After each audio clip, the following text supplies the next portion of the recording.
Hi there, it's Tiffany from Daisy Farm Crafts, and today I'm going to show you a stitch called the mesh stitch. And we use this stitch quite a bit in our blankets, and we love to design with this. And it's really beginner friendly, and I'd like to show you how it works. So today's sample, I am using Bernat roving yarn, which is a really nice, thick, chunky acrylic with a little bit of wool in it. And this is a size L hook, 8mm hook. So just in case you were curious.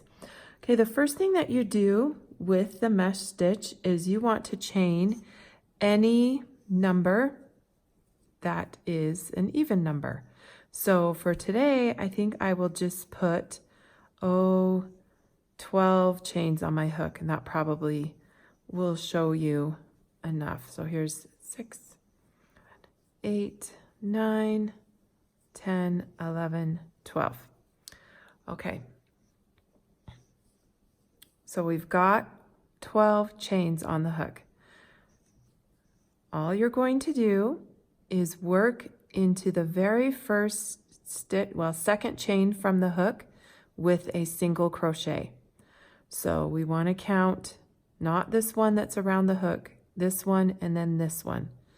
And for this yarn, since it's kind of bulky, did you know that there's lots of ways to insert your hook on this base chain.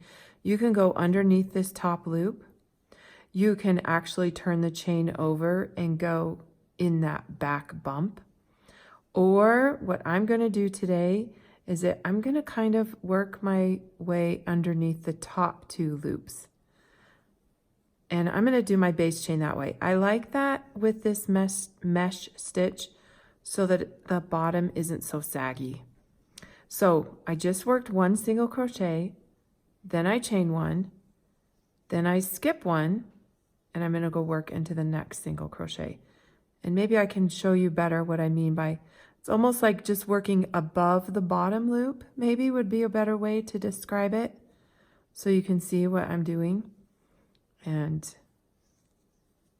there you go. Then I'm going to chain 1 again and skip 1, go into the next one. I'm hoping you're seeing where I'm entering my hook underneath the top 2 loops, just above that bottom loop. Yarning over, pulling up a loop, then yarning over and completing. Just a regular single crochet. Skipping 1 again, going underneath. There we go. Work this all the way down to the end of the row. And one thing I absolutely love about the mesh stitch is that it ends in a single crochet every time. And that means you just chain 1 and single crochet right again at the top, because single crochets at the end of a row make it so much easier, I think, and they make the sides of your blanket look really good. Okay, so this is what I have so far. Now I'm going to chain 1 and turn, just like a page in the book. That's what I always tell my kids. And then this is sometimes, if you just will look, I know as a beginner it is so hard to figure out these stitches, but it is the same thing. Work in the second chain from the hook, but it's not chain. Stitch 1, 2, but you'll notice that there's kind of a little spot for you to insert your hook. So we're working single crochets on top of single crochets, and we're chaining 1 still, that's the pattern, and we're just chaining over the top of those chains, working into the next single crochet. That's why I love this stitch for beginners. And then it just has such a great look to it. So we're just continuing that pattern, and that's all this is. Just those 2 stitches. Chaining 1, and here we are at the end of the row. I also feel like it's a great one for beginners because it helps you to keep your side straight, because you know that there's the chain you have to skip, and then you know for sure that that's your last stitch, and you work into it. And then you chain 1 and turn.